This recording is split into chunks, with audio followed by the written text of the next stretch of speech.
हाथरस में एक दलित महिला को उसके साथ दुष्कर्म किया जाता है। रात के अंधेरे में उसकी चिता को जलाया जाता है और उस चिता को जलाने का काम और कोई नहीं, वहां के डीएम के द्वारा किया जाता है। उन्नाव में एक महिला के साथ दुष्कर्म किया जाता है और एक फिल्मी स्टोरी की तरह जिस तरीके से हम फिल्मों में देखते हैं उसी प्रकार एक एक गवाह को जो है मारा। आज वर्तमान की सरकार में भारतीय जनता पार्टी की जो सरकार है, आज यहां पे महिलाओं पे जो है वो अत्याचार जो है,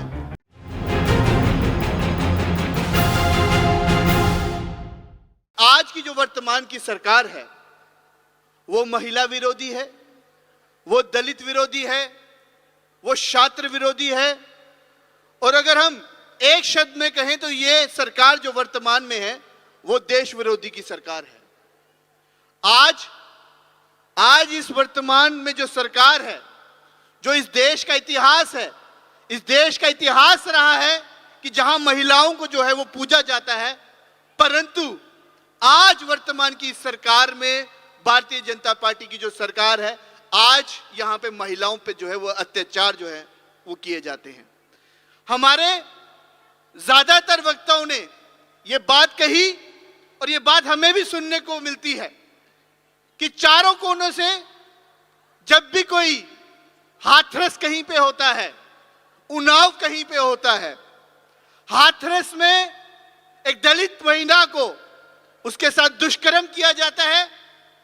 रात के अंधेरे में उसकी चिता को जलाया जाता है और उस चिता को जलाने का काम और कोई नहीं, वहां के डीएम के द्वारा किया जाता है। उन्नाव में एक महिला के साथ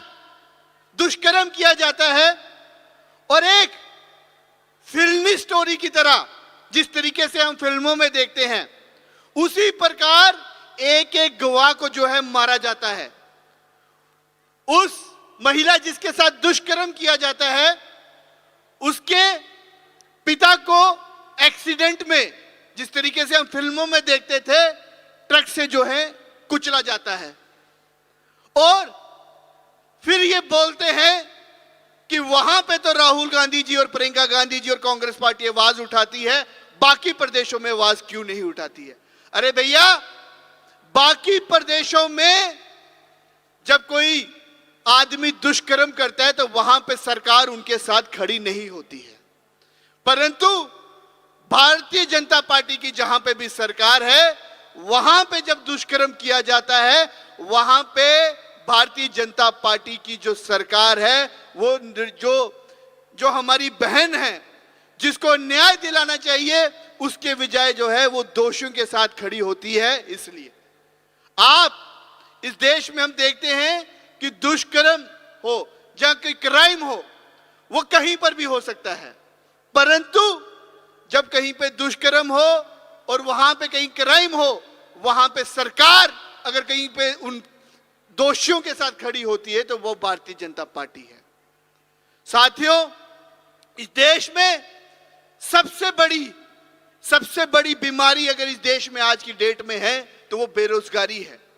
वो महंगाई है। परंतु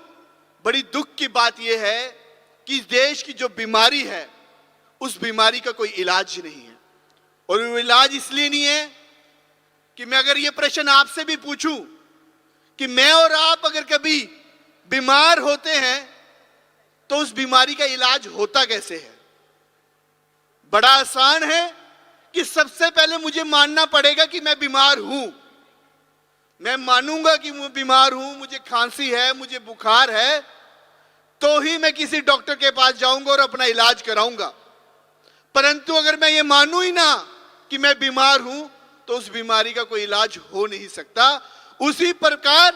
वर्तमान में जो भारतीय जनता पार्टी की सरकार है वो मानने को ही तैयार नहीं है कि इस देश में बेरोजगारी है, वो मानने को ही तैयार नहीं है कि इस देश में जो है महंगाई है। तो जब ये इस देश में सबसे बड़ी बीमारी को मानने को तैयार नहीं है तो हम ये कैसे मान ले कि इस देश की जो सबसे बड़ी, आज की इस देश वर्तमान के समय में जो सबसे बड़ी बीमारी है, वो चाहे महंगाई हो, वो चाहे बेरोजगारी हो, और उसके साथ साथ जिस तरीके से नफरत की राजनीति जो है फैलाई जा रही वो हो, तो उसका उपचार किस तरीके से होगा।